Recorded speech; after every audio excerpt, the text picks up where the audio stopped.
Hey guys, welcome back to another video of Inman, and finally the transfer saga has ended. The most tiring, the most entertaining transfer saga of this window. Yes, Moises Caicedo के बारे में बात कर रहा हूँ. He is a Chelsea players official, here we go आप बोल सकते हैं. बट ड्रामे के बिना कैसे हो सकता है? जब भी आप चेल्सी की बात कर रहे हो ड्रामा ना हो, ऐसा तो हो नहीं सकता. तो मोजेस काइसेडो के सिलसिले में भी कुछ ऐसे ही हुआ ट्रांसफ़र केस में. लिवरपूल बीच में आ गई थी जब चेल्सी के साथ सब कुछ लग रहा था कि सब एग्रीड है. 80 मिलियन 90 मिलियन के आसपास का डील एग्री हो जाएगा. तभी सुबह सुबह सुबह 6 बजे आप बोल सकते हैं, early early morning, late night, late Friday night को लिवरपूल ने ऑफर मारा. ब्रिटिश ट्रांसफ़र रिकॉर्ड, ना कि खुद का लिवरपूल का ट्रांसफ़र रिकॉर्ड तोड़ा, ब्रिटिश ट्रांसफ़र रिकॉर्ड भी तोड़ा. 110 मिलियन यूरोज़ या पाउंड्स का बिड मारा काइसेडो के लिए, एंड ब्राइटन के साथ एग्री हो जाती है डील. मतलब एक ऐसा चेल्सी का टारगेट जिसका चेल्सी ने इतने टाइम से ग्राउंड वर्क किया था, इतनी मेहनत की थी, उसके पर्सनल टर्म से अग्री थे, मे से अग्री था. अब तो काफ़ी बड़ा शौक था, इंक्लूडिंग मी. कि मुझे तो लगा कि काइसेडो तो गया, अब ट्रांसफ़र फी एग्री हो गया, सब हो गया. नो वे चेल्सी 100 मिलियन, मतलब इतना टाइम क्यों लग रहा था काइसेडो की डील में? क्योंकि चेल्सी अग्री नहीं कर पा रही थी, टर्म्स पे नहीं आ पा रही थी ब्राइटन के साथ. नेगोशिएट नहीं हो पा रहा था कि 80 मिलियन दे रहे हैं, पहले 60 दिया, फिर 75 दिया, फिर 80 मिलियन दिया.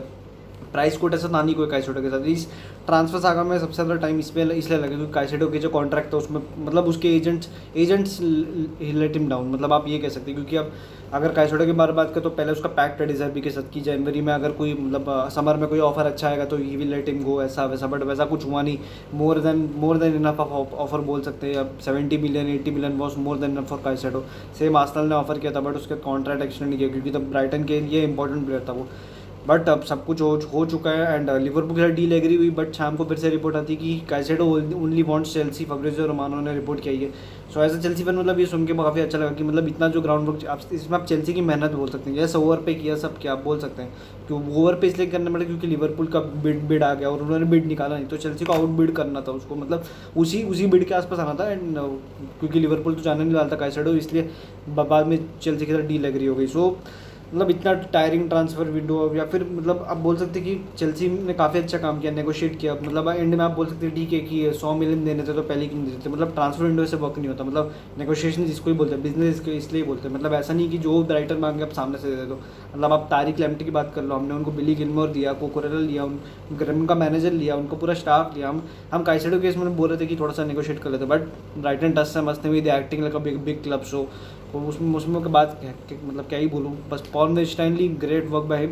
बट न्यूज़ निकल के आ रही कि फब्रिज़ियो रोमानो ने बोला कि बेदाद इकबाली, हुज द को ओनर टॉड बोली के साथ, उन्होंने टोनी ब्लूम जो ब्राइटन के चेयरमैन है या ओनर है उनके साथ आके डील एग्री की.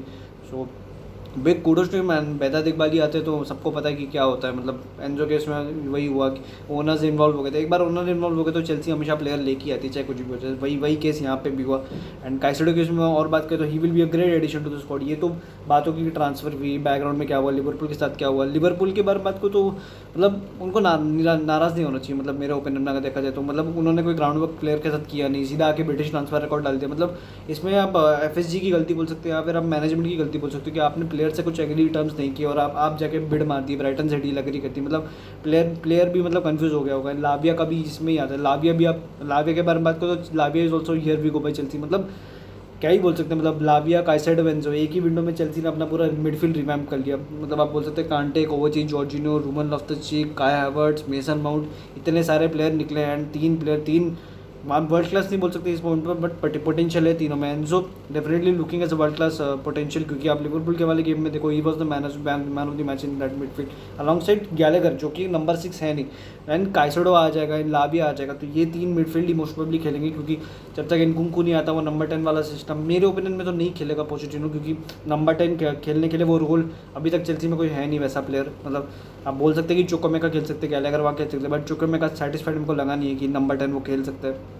सो वो देखने वाली बात होगी वहाँ पे क्या होता है. बट काइसेडो का अगर आप लावे की बात करें तो लावे भी लग रहा था कि लिवरपूल जाएगा. बट लावे के केस में इसमें है कि 42 मिलियन, 45 मिलियन, 47 मिलियन लिवरपूल ने ऐसे 2-2 मिलियन बढ़ा के बिड किया है, जबकि उसका प्राइस कोटेड ही 50 मिलियन था. तो मतलब प्लेयर लाविया लेट डाउन फील कर रहा होगा अगर मैं ऑनेस्ट ओपिनियन दूँ तो. क्योंकि आप लिवरपूल के बारे में बात करें तो पहले वो लाविया को छोड़ के काइसेडो पे चले गए. मतलब जो उनका टारगेट था लाविया, उसको छोड़ के वो सीधा मतलब 115 मिलियन की बिड मारती. अगर इतना ही पैसा अगर वो 50 उन्हें लाविया पे डालते तो पहले लाविया आ जाता। बट लाविया के केस में ऐसा है कि जो शील्ड्स है, जो मैन सिटी का जो टेक्निकल एकेडमी डायरेक्टर था, उसने लाविया को मैन सिटी में साइन किया था।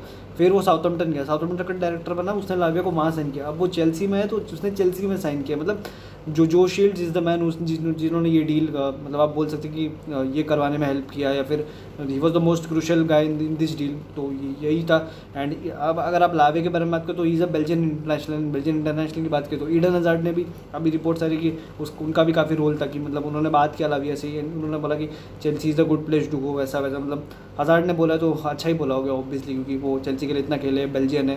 एंड लाविया ने भी लाविया का भी टर्म्स अग्री हो गए कि ओनली वांटेड चेल्सी, तो बोल सकते हैं चेल्सी का प्रोजेक्ट अच्छा है, मैनेजर यंग प्लेयर्स का काम अच्छे से कर सकता है। गेम टाइम में आप बोल सकते हैं लाविया को शायद लिवरपूल में उतना मिलेगा, बट चेल्सी में जब तक नहीं होता चीज़ें तो आप बोल नहीं सकते कैसा होता है कि एंजो लाविया काइसेडो ये तीन मिडफील्ड मतलब काफ़ी अच्छी मिडफील्ड है, एक प्रेस रेजिस्टेंट मिडफील्ड आप बोल सकते हैं। लाविया जैसा प्लेयर जो कि लास्ट दिन साउथहैम्पटन में था, बट साउथहैम्पटन की टीम जो रेलीगेट हुई, मतलब ही was the hottest property in the market. आप बोल सकते हैं कि 50 मिलियन फेयर प्राइस आप बोल सकते हैं। एंड साउथहैम्पटन के हिसाब से बोलूँ तो काफ़ी उनके लिए तो अच्छा ही डे, क्योंकि चैंपियनशिप में। एंड लिवरपूल के बारे में बात करूँ तो उनके लिए काफ़ी मतलब क्या ही बोल सकते हैं, लिवरपूल के लिए तो काफ़ी दिक्कत वाली सिचुएशन आ चुकी है, क्योंकि उनको आगे क्या करना है। लाविया भी चला गया, काइसेडो भी चल गया, अब उनको क्या चाहिए। अब दिक्कत ये लिवरपूल के इसमें कि उन्होंने पूरी दुनिया को दिखा दिया कि they have 110 million to spend. तो अब क्या होगा देखने वाली बात होगी कि क्या वो कट प्राइस में तो मैं नहीं मिलने वाला, क्योंकि अब सेलिंग क्लब के पास ये क्या बोलते हैं ज़्यादा फायदा होगा, क्योंकि वो मांग सकते हैं उतना पैसा, क्योंकि लिवरपूल के पास है उतना पैसा। क्या कौन मिडफील्डर हो सकता है, कैफरम तो आराम से बात आ रही है, फ्लोरेंटिनो लुइस बेनिफिका वाला, एंड जो पालिनी है फुलम का, एंड जैक डुकोरे जो क्रिस्टल पैलेस का मिडफील्डर है। 80 मिलियन तक का टीम, मतलब उसका मार्केट वैल्यू को उठा रहा है। मतलब काइसेडो के लिए उतना दे रहे थे तो मोस्ट प्रोबेबली उतना ही होगा उसके लिए भी। तो देखेंगे इसमें क्या होता है, but very happy as a Chelsea man. पूरा मिडफील्ड रिवैम्प हो चुका है। मतलब अब 10 साल तो नहीं बोलूँगा मैं, क्योंकि फुटबॉल में इतना लॉन्ग टर्म नहीं होता, but for the next 4 years 5 years हमें मिडफील्डर की कोई ज़रूरत नहीं है। Enzo, Caicedo, लाविया, Andre CentOS, Connor Gallagher, कानी चुकमेका, इतने सारे मिडफील्डर है आपके पास। कॉनर गैलेगर आप बोल सकते हैं अगर 50 मिलियन का बिड़ा है वेस्ट हैम से तो ही विल गो, मतलब Chelsea will cash on him, academy से डायरेक्ट प्रॉफिट आता है, सो चेल्सी भी उसमें ज़्यादा बच नहीं करेगी। बट देखते क्या होता है। लिवरपूल के गेम में काफ़ी अच्छे साइंस थे, Chelsea was the better team, and जीतना शायद गेम एंड में तो चांसेस मिले। एलिसन ने काफ़ी बचाया लिवरपूल को। एलिसन के बारे में तो क्या ही बात करें, बहुत इतना अच्छा कीपर है, उसने अपनी क्वालिटी से लिवरपूल को काफ़ी सेव किया है। लास्ट सीजन भी सेव किया था, अभी फर्स्ट मैच में भी किया। सो देखेंगे आगे क्या होगा। एंड यही थे मेरे गाइस थॉट काइसेडो, लाविया के केस में। अब देखते हैं आगे सीजन कैसे डेवलप होगा, एंड इन तीनों की मिडफील्ड कैसे पिच पे आएगी। So this was it guys, and video पसंद आए तो लाइक करें एंड सब्सक्राइब करें चैनल को, and till that time peace, bye bye.